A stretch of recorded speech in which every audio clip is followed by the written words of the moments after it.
అందరికీ ప్రైజ్ లాడండి. ఉదయకాల దీవులను బట్టి దేవాది దేవునికి మహిమ ఘనత ప్రభావములు కలుగును గాక. అందరూ బాగున్నారు నేను నమ్ముతున్నాను.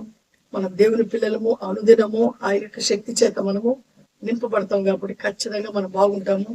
సమస్య వచ్చినప్పటికి కూడా సమస్యను జయించే శక్తి జ్ఞానం దేవుడు మనకు అనుగ్రహించున్నాడు. ఇందుని బట్టి దేవునికి మహిమ ఘనత ప్రభావములు కలుగును గాక. చూడండి, ఇదిగా మనము సామెతల గ్రంథము 6వ అధ్యాయంలో దేవుని వాక్యాన్ని ధ్యానిద్దాము. దేవుడు ఇక్కడ చక్కగా మనతో మాట్లాడుతున్నాడు.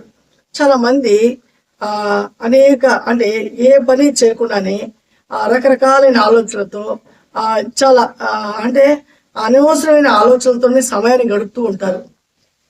కానీ పని మాత్రం చేయరు. ఒక పని చేస్తే ఎంతో కొంత మనకు డబ్బులు వస్తాయి అనేటువంటి ఉద్దేశాన్ని మర్చిపోతారు. ఆ కొంచెం అనేది కళ్ళకు వాళ్ళకి ఆనదు. ఒకేసారి పెద్ద పెద్ద లాట్లు రావాలా, ఒకేసారి మేము ధనవంతులు అయిపోవాలని వాళ్ళు పనేమో చేయరు కానివ్వండి, వాళ్ళు అంచనాలు వేసుకుంటూ లెక్కలు వేసుకుంటూ అలాగే టైం అంతా వేస్ట్ చేసుకుంటూ ఉంటారు.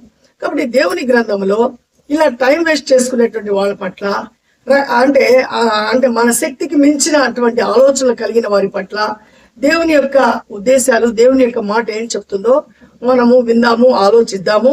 తద్వారా మన నిర్ణయాలు మనం తీసుకున్నాము. చూడండి, ఇక్కడ సామెతల గ్రంథము 6వ అధ్యాయము 6వ వచనంలో ఒక మాట ఉంటుంది. సోమరి అంటాడట. నువ్వు చీమల యొద్దకు వెళ్ళు, ఆ యొక్క చీమలు చేసేటువంటి పనిని గమనించమంటాడు దేవుడు. అంటే ఒక సోమరి ఎలా ఉండాడు, వాడు ఏం చేయాలంటే చీమల వద్దకు వెళ్ళాలంట. చీమలు కనుక మనం చూస్తుంటే అవి లైన్ గట్టి ఒక చిన్న చాలా చాలా మైన్యూట్ అయినటువంటి ఒక చిన్న ఆహారపు అంటే అన్నం మెతుకు కావచ్చు, ధాన్యం కావచ్చు తీసుకొని అవంతా లైన్గా అవి మోసుకుంటూ మోసుకుంటూ మోసుకుంటూ వెళుతూనే ఉంటాయి. మనం చూస్తుంటే దినమంతా అదే పని చేస్తాయి. అవి వేసవి కాలంలో అయితే ఖచ్చితంగా అదే పనిలో ఉంటాయి, మోస్తూనే ఉంటాయి అన్నమాట. అదే ధాన్యం అంటే కోత కాలంలో కూడా అవి మోస్తూనే ఉంటాయి. అంటే అవన్నీ మోసి మోసి మోసి అవన్నీ ఏం చేస్తాయంటే ఒక దగ్గర దాచిపెట్టుకుంటాయంట. వర్షాకాలం వచ్చినప్పుడు ఒక్క చీమ కూడా మనకు బయట కనిపించదు, ఎక్కడ కూడా ఒక చీమ కనిపించదు. కారణం ఏంటంటే వర్షాకాలంలో నీళ్ళు అంటే బయటకు వస్తే కొట్టుకొని వెళుతాయనేటువంటి జ్ఞానం దానికి దేవుడు ఇచ్చున్నాడు. కాబట్టి అవి ఏం చేస్తాయంటే లోపలే వాటికి ఉండేటువంటి పుట్టల్లో అవి అవి దాచుకున్నటువంటి ఆహారాన్ని ఆ వర్షాకాలంలో వాళ్ళకి ఆహారం దొరకదని అర్థం చేసుకుని అవి వెంటనే ఏం చేస్తాయంటే ఆ యొక్క ఆహారంతో ఆ యొక్క వర్షాకాలం అంతా వాళ్ళు ఆ యొక్క పుట్టల్లోనే గడిపేస్తాయి. తర్వాత ఆ ఎండాకాలం వచ్చినప్పుడు మరలా వాళ్ళు ఆహారం కొరకు వచ్చి అవన్నీ లైన్గా వాళ్ళ పైన ఒక విచారణకర్త లేకపోయినా కూడా వాళ్ళు ఒక షెడ్యూల్ మెయింటైన్ చేస్తారు, ఒక క్రమం అనేది మెయింటైన్ చేసి అన్ని ఒక్క చీమను గారు మనం టచ్ చేస్తే అన్ని ఎక్కడెక్కడ అలర్ట్ అయిపోతాయి, అన్ని చల్లా చెదిరిపోతాయి. అన్ని మరలా ఏదైనా ఒక చీమ చనిపోయినా ఎక్కడైనా అంటే ఒక చిన్న వస్తువు దొరికినా అవన్నీ ఐక్యమత్యాన్ని కలిగి అవన్నీ మోసుకొని వెళ్తూ ఉంటాయి అన్నమాట. కారణాలు ఏంటంటే దేవుడు ఆ యొక్క చిన్న చీమ అంటే మన కాలు కింద పెడితే నలిగిపోయేటువంటి జీవి గురించి జీవి ద్వారా దేవుడు మనకు చాలా జ్ఞానాన్ని అనుగ్రహిస్తున్నాడు. అదేవిధంగా మనకి ఇంత ఆరోగ్యం ఇచ్చాడు, మంచి అవయవాలు దేవుడు ఇచ్చాడు, పని చేయటకు పని ఇచ్చున్నాడు, శక్తిని సామర్థ్యతలు అన్ని ఇచ్చినప్పటికీ కూడా కొంతమంది సోమరులు ఏం చేస్తారంటే ఆ యువతల వాళ్ళ మీద ఆధారపడుతుంటారు. ఇంట్లో అన్నదమ్ములు కావచ్చు, అప్పచెల్లెలు కావచ్చు, ఎవరైనా బాగా చదువుకొని వాడు ఉద్యోగాలు చేస్తుంటే ఈ సోమరి చదువుకోలేరు, ఉద్యోగాలు చేయలేరు. తర్వాత వాళ్ళని చూసి ఈర్ష్య దేశం వాళ్ళు ఇవ్వలేదు అనేటువంటి ఆ యొక్క బాధను కలిగి ఉంటారు. అలాంటిది తప్పు అంటున్నాడు దేవుడు. ప్రతి ఒక్కరికైనా అందరికి కావాల్సినటువంటి అవయవాలు ఇచ్చాడు, అందరికి జ్ఞానం ఇచ్చాడు, కావాల్సిన అన్ని ఈవులు దేవుడు మనకు అనుగ్రహించినాడు. అయితే మనం ఎవరి మీద ఆధారపడకూడదు. మనకు ఉండేటువంటి మనకిచ్చిన పనిని దేవుని దగ్గరికి తీసుకొని వచ్చి, దేవా నాకు ఈ పని ఇచ్చావు, దీన్ని నువ్వు ఆశీర్వదించిన ఆయన అని మనం ఎవరైతే విధేయత కలిగి ఆ పని దేవునికి అప్పగించి ఆ పనిని మనం మొదలు పెట్టినప్పుడు ఆయన మన కష్టార్జితాన్ని ఆశీర్వదిస్తాడట. ఈ చీమలు చేస్తున్న పని అదే. చీమలకైతే పై విచారణకర్త లేనప్పటికీ కూడా ఆ వేసవి కాలంలో ఎక్కడ టైం వేస్ట్ చేయకుండా అవి ఏం చేస్తాయంటే అవన్నీ సమకూర్చుకుంటాయి. వర్షాకాలంలో స్థిమితంగా ఎక్కడ కూడా ఇబ్బంది పడకుండా అవన్నీ ఆ పుట్టల్లో ఉండి ఆహారాన్ని తీసుకుంటాయి. కానీ మనుషులు ఏం చేస్తారంటే అంటే మనం చెప్తాం దీపం ఉండగానే ఇల్లును చక్కపరుచుకోమంటారు. అంటే వెళ్తూ ఉండగానే మనుషులు పనులు చేసుకోవాలా. రాత్రి అయిన తర్వాత ఏ పని ఉండదు, ఏ పని చేయలేము. కాబట్టి మనిషికి లైఫ్ లో దేవుడు మనకి ఇచ్చినటువంటి వయసులో శక్తి సామర్థ్యతను ఇచ్చినప్పుడు మనకి ఎంత పని ఇచ్చాడో, మనకి ఎంత క్యాలిబర్ ఇచ్చాడో ఆ సామర్థ్యతను బట్టి మనము ఆ పనులు మనం చేసి, ఇదిగో దేవా నువ్వు ఇచ్చిన పనిని చేశాను, దీన్ని దీవించని దేవుని దగ్గరికి మనం తీసుకుని వస్తే అది ఖచ్చితంగా మనల్ని ఆశీర్వదిస్తాడు. అంతేకానండి వాళ్ళు బాగుపడ్డారు, వీళ్ళు బాగుపడ్డారు, మేము పడలేదే అనేటువంటి ఆలోచనలు చాలా మందికి ఉంటాయి. మేము ఎందుకు బాగుపడలేదు, మాకు ఇచ్చిన పని చేయటం లేదు అంటే ఎప్పుడు కూడా హృదయంలో సణుగుడు, గొణుగుడు, ఇతరుల పట్ల ద్వేషము, అసూయ. కాబట్టి ఇవన్నీ ఎవరికి ఉంటాయంటే సోమరులకు ఉంటాయి. మనుషులు కష్టపడే వాళ్ళు అసలు ఎవరి గురించి పట్టించుకోరు, వాళ్ళ పనిలో వాళ్ళ నిమగ్నం అయిపోతారు. తర్వాత వాళ్ళకి ఇచ్చినటువంటి పని మీదే వాళ్ళ ఫోకస్ ఉంటుంది కానివ్వండి, ఇతరుల మీద ఉండదు. పని బాట లేని వాళ్ళు ఏం చేస్తారంటే ఇవే ఆలోచిస్తుంటారు. కాబట్టి ఈ రోజు అలా ఎవరైనా ఉంటే వీడియో చూసేటువంటి వాళ్ళు పని లేకుండా, పని ఉన్నప్పటికీ కూడా చేసుకునే దానికి ఇష్టం లేకుండా అందరి మీద సణుక్కుంటూ వాళ్ళు బాగుపడ్డారు, మేము బాగుపడలేదు, ఇదిగో మాకేం రాదు అనేటువంటి ఆలోచనలు ఎవరైనా కలిగి ఉంటే ఇప్పుడే దేవుడు చెప్తున్నాడు ఈ యొక్క సామెతల గ్రంథం 6వ అధ్యాయం 6లో, ఇదిగో మీరు వెళ్ళి చీమలు చూడండి. చీమలకు ఎక్కడ కూడా పై విచారణకర్త ఉన్నాడు, అంటే వాళ్ళకు లీడర్ అనేవాడు లేడు. అయినప్పటికీ కూడా అవి క్రమముగా వెళ్తుంటాయి, లైన్ గా వెళ్ళి అవి పని చేసుకుంటూనే ఉంటాయి. ఎక్కడ కూడా వాళ్ళు స్టాప్ కానే కావు ఆ చీమలు. కాబట్టి ఈరోజు దేవుని ఆత్మ చేత నింపబడినటువంటి మనము, దేవుని చేత నడిపించబడుతున్నటువంటి మనం ఎలా ఉన్నాం, మనకిచ్చిన సామర్థ్యతను మనం ఏం చేస్తున్నాము, మనం అడ్డదోరలో నడుస్తున్నామా లేకపోతే నిజమైన మార్గంలో నడుస్తున్నామా? ఒకవేళ నిజమైన మార్గంలో నడిచినా కూడా ఎక్కడైనా సరే మనకేం రాకూడదు, నిరాశ నిస్పృహ రాకూడదు. కొంచెం పనైనా మన సామర్థ్యతను దేవుడు ఏం చేస్తాడు, ఆశీర్వదిస్తాడు. మన సంపాదన అంతటి మీద దేవుని యొక్క అధికారానికి మనం ఒప్పుకున్నప్పుడు ఆయన దాన్ని ఆశీర్వదిస్తాడు. అంతేకానివ్వండి వాళ్ళని వీళ్ళని చూసి వాళ్ళు గొప్పోళ్ళు అయిపోయారు, వీళ్ళు గొప్పోళ్ళు అయిపోయారు, మనం కాలేదు అనేటువంటి ఫీలింగ్ ఎప్పటికీ రాకూడదు. దేవుడు మనకిచ్చిన సామర్థ్యత ఏంది, మనం ఏం చేయాలా అనేటివంటివి మనం గమనించుకోవాలి. చీమలను చూసి మనం చాలా నేర్చుకోమంటున్నాడు దేవుడు ఈరోజు.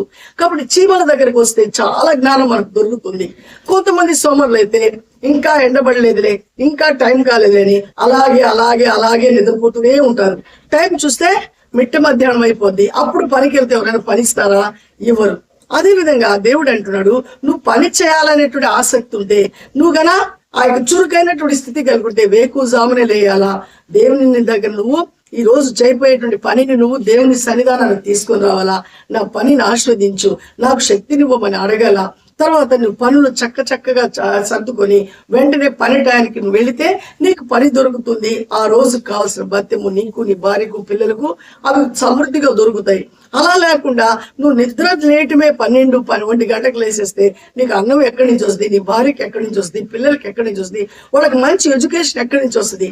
అవన్నీ రావు. అవన్నీ రావాలంటే తండ్రిగా కష్టపడాలా, తల్లిగా ఆమెకి ఇచ్చినటువంటి పనిని ఆమె కూడా కష్టపడాలా, పిల్లలందరినీ మంచి మార్గంలో నడిపించేటువంటి అద్వితీయ జ్ఞానాన్ని కలిగి ఉండాలా.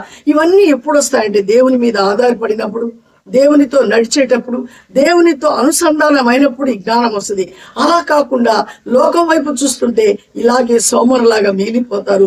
యవ్వన కాలంలోనే ముసలోళ్ళు అయిపోతారు. ఆ యవ్వన కాలంలోనే శక్తి లేని వారుగా పడిపోయి ఎవరిస్తారని అందరి చేతులు చాపేటువంటి పరిస్థితుల్లో ఉంటారు. కాబట్టి దేవుడు మనల్ని అలా చేతులు చాపే పరిస్థితుల్లో పెట్టడం లేదు.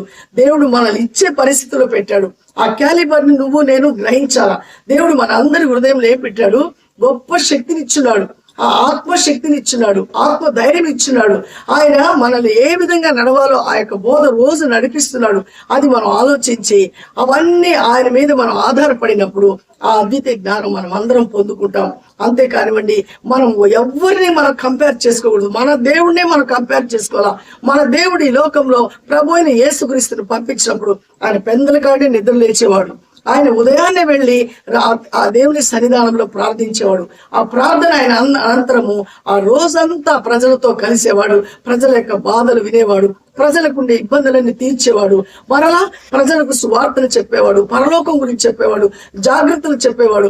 ఇట్లా మీరు చేస్తే మీరు నరకానికి వెళ్తారని చెప్పేవాడు. మరలా రాత్రంతా మరలా దేవునితో గడిపేవాడు. అంటే నిస్వార్థమైనటువంటి సేవను ప్రభు అయిన యేసుక్రీస్తు లోకంలో చేశాడు. కాబట్టి ఎక్కడ ఆయన సోమర్థనం కలిసి నేను అలసిపోయాను, ఈ రోజు నేను చేయలేను అనేటువంటి పరిస్థితే లేదు. కాబట్టి ఈ రోజు మనము దేవుడిచ్చిన శక్తితో ప్రతిరోజు మనం పని చేయాలా.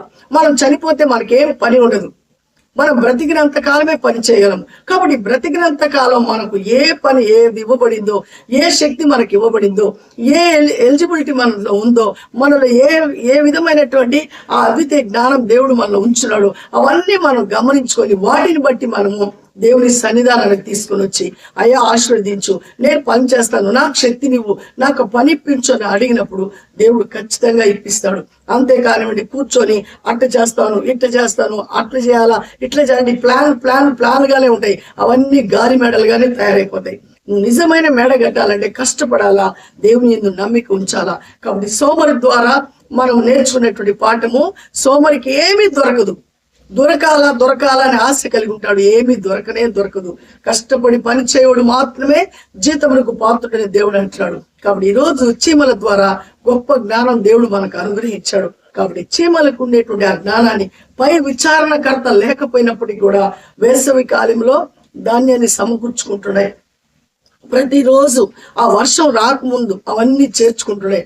వర్షం రాగానే జాగ్రత్తగా వాటికి ఇవ్వబడిన పుట్టల్లో అవి ఉంటున్నాయి. తర్వాత తిని మరలా ఎండాకాలము అవి బయటకు వస్తున్నాయి. కాబట్టి ఆ వాటికి ఉండేటువంటి జ్ఞానాన్ని మనము పొందుకొని దేవునికి మహిమార్థకరంగా జీవించామని ప్రార్థిద్దాము.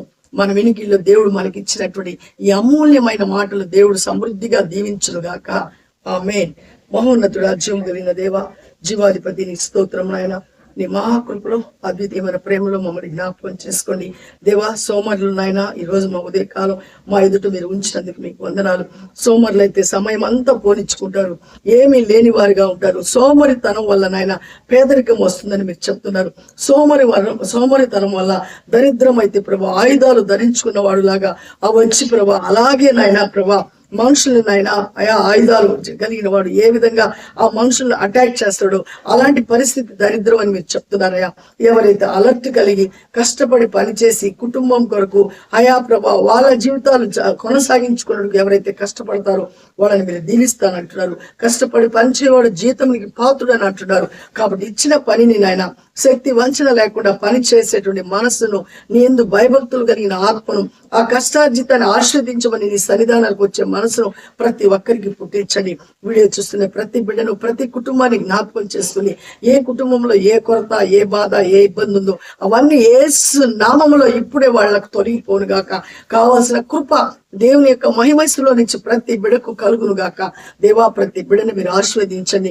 ఇదిగో మరలా మేము కలుసుకునే పర్యంతరం నాయన నీ కాపుదల, భద్రత, క్షేమం బిడలకు నాకు అనుగ్రహించమని యేసయ్య పరిశుద్ధ నామములో అడిగి బ్రతిమాలు వేడుకుంటున్నాను పరమ తండ్రి.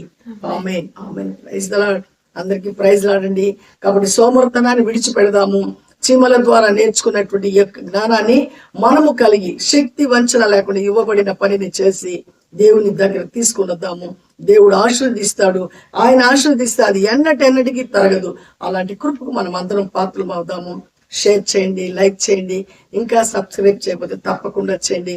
మన ఛానల్ని అనేకులకు తెలియచేసి దేవుని రాజ్యాన్ని కట్టుటకు మనం అందరం పూనుకున్నాము. మరలా కలుసుకునే పర్యంతరము దేవుని యొక్క కాపుదల, భద్రత, క్షేమము మనందరికీ తోడుగా ఉండును గాక. ఆమేన్. ఆమేన్.